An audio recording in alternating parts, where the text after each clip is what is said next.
शीत पड़ जाइए बढ़िया भल भल परिवा आसी बजार को आज मु बंधाकोबी करी भात रुटी सब संगे खाया भल लगे। ये हूँ मो बाबा रेसिपी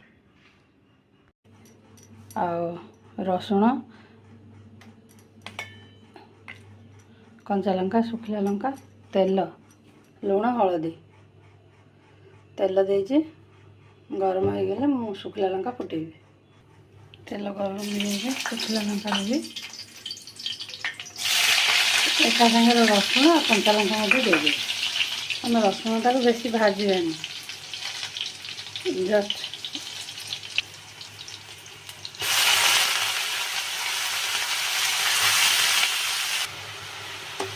गोटे थर नाराचारा कर दे कम हो जाए एथर आम लुण हल्दी दबा बंधा कोबी सब कम लुण देवा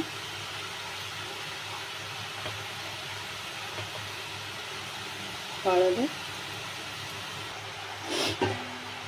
तब यटा को आम ढाका देदेबा तापर बाहर करके आउ थे देखा काढ़ी मझे मझे चेक करुए ना तल पोड़ लगे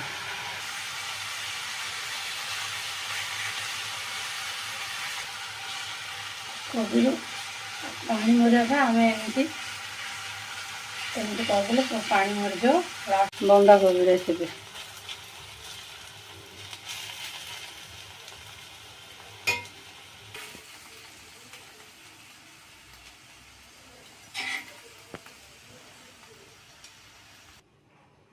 रेडी टू सर्व बंधा कोबी रेसिपी